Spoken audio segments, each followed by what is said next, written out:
5 seconds. Start. In conclusion, I would like to say a few words in regard to employment with which I have been dealing so far.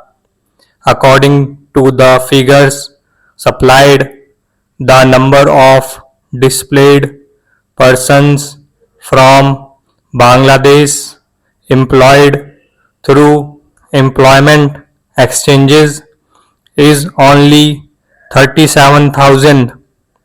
This is very meager compared with their total number, which comes to 32 lakhs according to the official figures. This is with regard to Bangladesh refugees. The number of displaced persons from Pakistan employed through employment exchanges is not very encouraging, but still it is 75,000.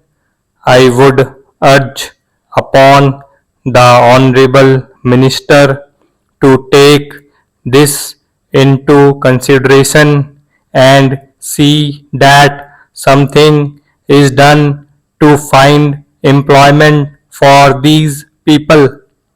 Of course, there is some expenditure incurred on general education and vocational training, but when we look at the number of persons who have been given vocational training, we find that the number already trained and under training is only 17,000. This figure also seems to be very small considering the magnitude of the problem before us. Some programs of general improvement have been undertaken by the government of West Bengal by way of setting up new industries, etc. These programs should be looked into and put into operation with a view to giving more employment to these displaced persons. Within the limited time at my disposal, I shall limit my remarks to refugees from Bangladesh. The first thing which strikes out one as one looks at the various brochures and publications that have been given to us in the amount of contradiction one has to battle against. The first contradiction is in regard to the number of persons government think they have rehabilitated in West Bengal. Granting that it is difficult to make a final assessment of the number of refugees who have come from Bangladesh, it is still true to say that at least there should be some sort of parity between what the Union Ministry says and what the West Bengal Rehabilitation Ministry says. Only a few days ago, the West Bengal Minister of Rehabilitation said that there are 22 lakhs of refugees who have to be rehabilitated, but the central government's figures are 31 lakhs.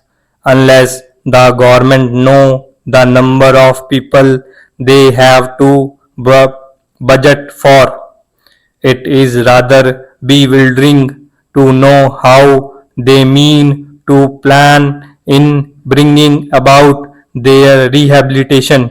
As a matter of fact, Many other sources believe that the figure is far higher, but in any case, there should be some parity and some idea as to the extent of the rehabilitation problem which still remains before the people of West Bengal. The other contradiction is this: on the one hand, Srimati Renuka Ray says that in the near future they will be making a successful completion of the work of economic rehabilitation of refugees in that state.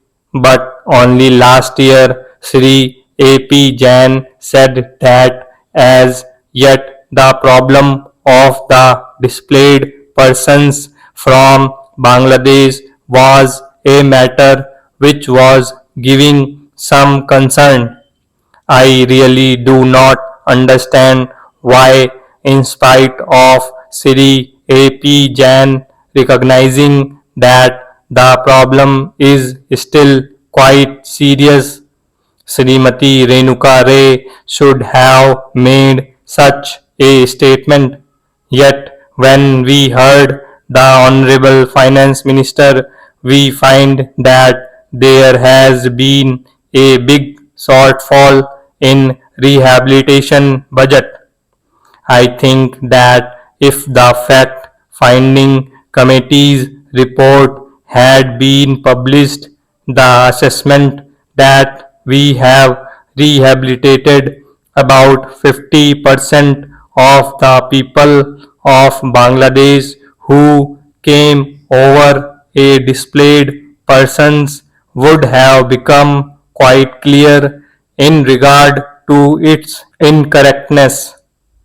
As a matter of fact, when we went round the camps and colonies in West Bengal, we found that as yet not more than 15% of the people have been rehabilitated, in the sense that they are able to eke out their subsistence on the poorest levels. It is not more than 15%, and I think the figures of the fact finding committee are still lower. I think this is something that we have to take very seriously and put our minds to and apply all the resources that we have to find out how we will be able to tackle this problem of rehabilitation. Now, coming to the question of relief, I feel that until we are able to give really proper rehabilitation, we cannot withdraw relief. It is no use arguing whether relief leads to lethargy and moral slackness. Unless our rehabilitation policies are fruitful, have we any right to starve the people to death? As a matter of fact, Sri A.P. Jain may know that in West Bengal the incidence of tuberculosis amongst the refugee population is very high. Only a small percentage of them is catered for by the medical relief given by the Directorate of Rehabilitation. Stop.